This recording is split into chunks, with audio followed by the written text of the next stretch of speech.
ChatGPT. Have you heard about this?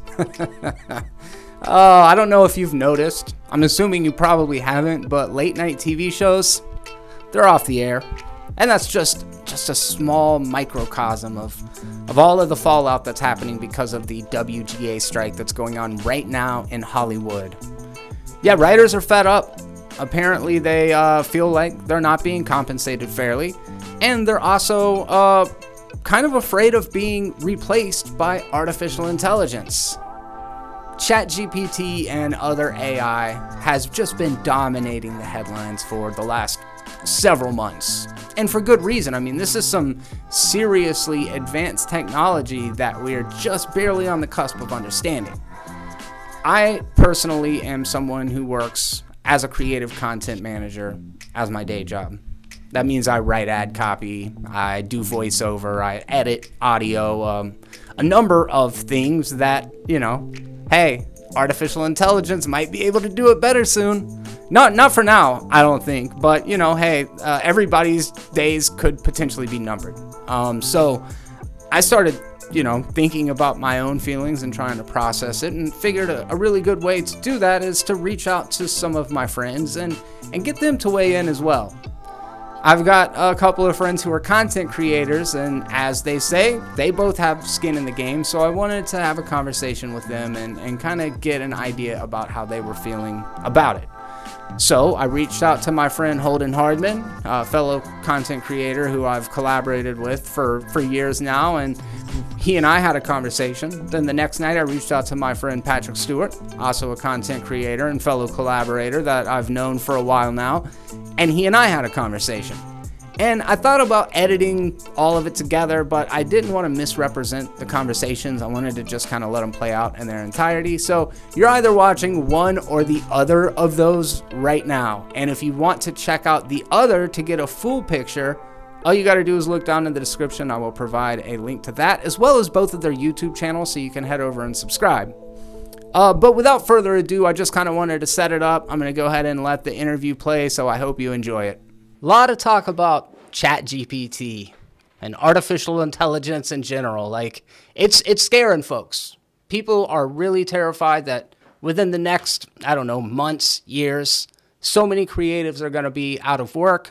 What is anybody going to do, right? And recently there has been a shakeup in Hollywood where the writers are currently on strike. That means they halted production on talk shows. A lot of these prestige dramas like House of the Dragon and other big projects, they're completely at a standstill now. So we don't know how long this thing's going to last. The last time there was one was back in 2007, but it got me wondering about the future of storytelling. And one of the demands that these writers made is that there is no ChatGPT allowed in the writer's room.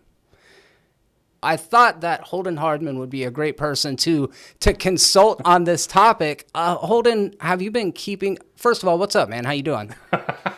I'm doing good, man. I appreciate you. I'm glad to be here. I miss chatting with you. Hopefully we can do some more of these videos from time to time. But I'm doing good, man. Good. Yeah, it's good to catch up. We did a little bit of talking before we started recording, but I really... Just first of all, are you paying attention to this stuff? Have you been reading in the news and stuff? Yeah, little bits here and there. So I know ChatGPT. I actually was able to do the Google Bard. I don't know if you're familiar with that. It's basically I haven't used it. Yeah, so I don't know to what exclusive sense it is, but I was able to get on that and was playing around with it, just asking it general questions. I have not used ChatGPT or Bard for any type of content creation yet, but one thing that I think that I guess ideally AI, writing AI, would be good to help kind of complement the writer. So if you're trying to come up with some concept or something, you could put it into ChatGPT, be like, oh, that's good, and then kind of format it in your way. But the idea of a straight up script written by ChatGPT or an AI, I think here's what I think. I think it's scary to think that an AI could write a script better than a person, because in that case, it's why do we even need people at all? I mean, it's not just writing either. It's art. I was sponsored by Wonder, which is this AI art Yeah. kind of thing. And I had a little bit of reservation about it, but I went ahead and went through with it. And then I did get a couple comments of people saying like, Holden, you're contributing to the destruction of the artist. And so I didn't know what to think of that. I was like, am I? Is that really what it is? Because even though the wonder of the art AI is not bad, it's still like it's still kind of wonky, like it can't do hands right. They're referenced off of like specific images, so like there's like I still could, like, even if I type something into Wonder or any type of art AI thing, I still cannot maybe get exactly what I'm looking for. I can get close to references of something like similar. So I still think we're a ways off both in art and with writing. But anyway, to answer the original question, do I think that audiences would go to see a movie completely written by AI? I think maybe. I think it would be taboo because it would be like you're supporting the destruction of the art, of the artist. But at the same time, if it makes something cool, I think a general audience may not care so much. Like, how much of like creative writing did like the Transformers movies have? It is like dumb action, right? It's got it's plot there, but it's generally dumb action. Versus like, can AI write Citizen Kane? Can it write Tinker Tailor Soldier Spy? Could it write Saving Private Ryan? I don't know, but if it could, that's scary. And so I don't.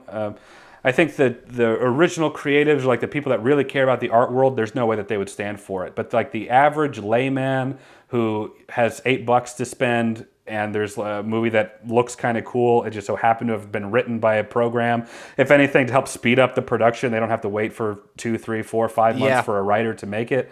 I don't know, man. But I think the layman may not care as much as people like us who are just so much more invested and whatnot. I don't even know how I would stand on that. It would bother me. I think I think it would bother me. But would that be a moment of like the present, and then like in 30, 40 years, it's just the way things are. It's just the norm.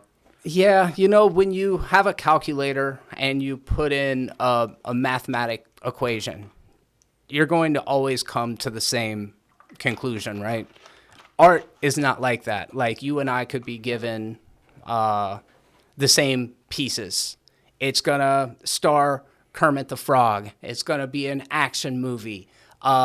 There's going to be a chase scene at the end. And what you would come up with would be substantially different than what I came up with, even working within those same confines. So when you mentioned the AI art, they got really popular for a minute. I can't remember the one that everybody was using, but for like $4.99, you could put in 10, 20 different images of yourself, and it would spit out 50 different customized self-portraits of you or portraits of you. Mm-hmm. And they look cool as shit. Like, to your point, there's artifacts. There's things that you can't avoid. Hands will be like all janked up and have extra fingers and just weird anomalies. And every once in a while, you would see signatures or traces of signatures down in the bottom. Because, I didn't know that. Yeah, it's wild. So I remember that ethical debate of like, hey, this is pretty cool. Check it out. I got a sexy, cool looking anime picture of myself. And then people are like, fuck you. And you're like, whoa, all right. And I get it. I understand the ethical dilemma there. I don't know how hard I come down on it because I think artificial intelligence is a fantastic tool, to your point. And I think that there's value in saying like, it can be used as an additional tool in your tool set. I don't think there's anything inherently wrong with that.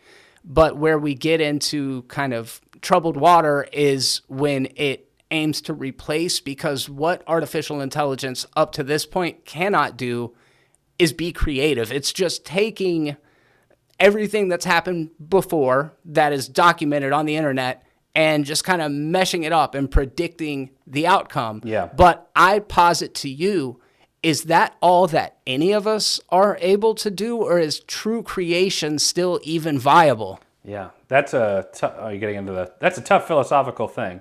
I've heard before, and I think you've probably heard this before too, that there's only ever like 14 different kinds of stories. Yes. You've heard that before. Like there's the hero, and then the hero archetypes and villain archetypes, and protagonist, antagonist, an obstacle that they must overcome. They learn about themselves, stumbling blocks along the way, and then we have a grand finale, our final third act. I mean, if you study writing, you study like story structure, and is that just what AI is doing? And I think it would put a sour taste in my mouth. I don't know to what degree I would support like a straight up movie being written by AI, but I don't think I would have a big problem if it was like assisted by AI just to help the story structure. And at the end of the day, I think that like if the AI spits out some stuff of like, that doesn't work, that's not the direction we want to go, let's revise this, to create almost like a bullet point or like some type of treatment first that you can alter and whatnot.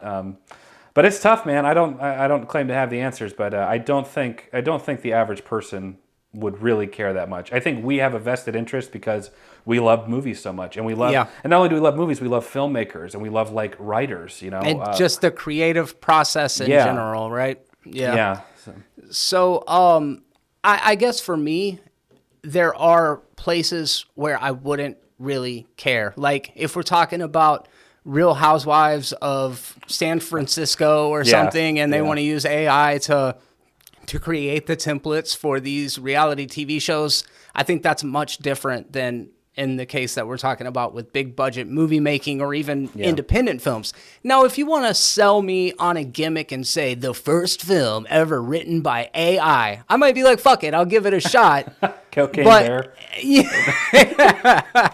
But moving forward, I just don't know it's not something I want to support. I really don't think we're there yet, so it's not like something that's knocking at the door. But do you think that during this writer's strike right now that is happening in Hollywood, that the studios should concede to not allow artificial intelligence to contribute to writing, or do you think that's too much an ask considering where technology's at? Yeah, I understand why. I mean, it's to protect their jobs, and I get that. There's a writer I follow on TikTok. His name is Michael Jamin, who kind of like... Jamin. He like kind of pulls the curtain back, and he's very like, he answers questions to a very like assuming that the viewer doesn't know anything about, you know, screenwriting or how that's working. He talked a little bit about the writer's strike and if he's worried about AI taking over writing jobs, and he basically was like, no, for the same reason that you said. AI is good at like structure and like formulas, but it's not really good at being creative, like truly creative. I mean, is Hollywood even really creative right now anyway? That's a whole other thing. I feel like anytime there's like a disruptive technology of any kind, there's automatically a pushback for people to lose their jobs. Like if there was automated vehicles is another one of like, what if they replace all truck drivers with these automated trucks, you know? And I think they're even working on that to like replace them. And that's huge. I mean, it makes sense that people would be like, don't take the trucking job. That's too much right now. When ATMs became a thing, they were worried that they were going to replace all the tellers in banks.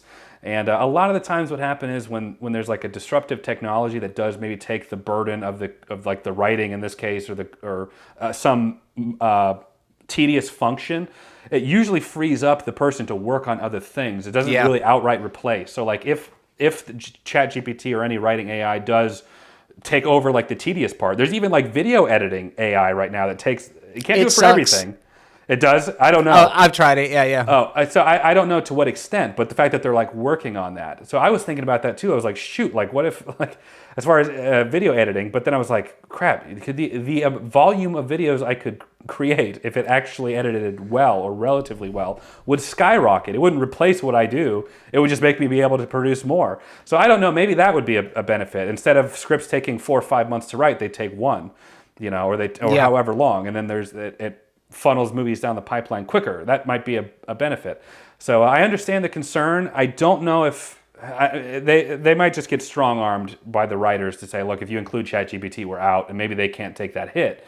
Because I understand not wanting to be replaced, though I'm not convinced that is what in fact would happen. But I get it. I think as far as like society moving forward and just general progress, you probably should remove that and just kind of see what happens. Does ChatGPT make it worse? In which case, don't use it. Or the scary side of it, could it make it better? And that's scary to think about too. Meanwhile, I'm over here thinking about giving it the keys to like national defense and how that would actually be the scary thing. Yeah, like we you don't want said, do they Skynet yet. really need us anymore? Yeah. I don't know. I guess time will tell. Y'all let us know what your thoughts are Yeah. down in the comments section below. I think it's an interesting conversation, and we would love to hear from you. If you enjoyed this video, do me a favor, take a second, click that thumbs up button down there. It really helps out the channel. And also look down in the description. I will post a link to Holden Hardman's channel. Also, it's a great content over there. Holden, I appreciate you coming by, man. Yeah, glad to be here, guys. And there you have it. I mean, it's a complicated topic, and I think that there is really no wrong opinion to have on the subject. So with that said, I would love to hear from you. Also, you can check down in the description. I'll post a link to both of their channels, as well as the companion piece to this video, so that you can hear more than one side of the story. If you enjoyed this video, do me a favor, take a second to click the thumbs up button. And if you want to subscribe, you're already here. All you got to do is click the button, and you can stay up to date with even more conversations like this one. Thanks a lot for coming by. I'm Jeremy. And until next time, be terrible.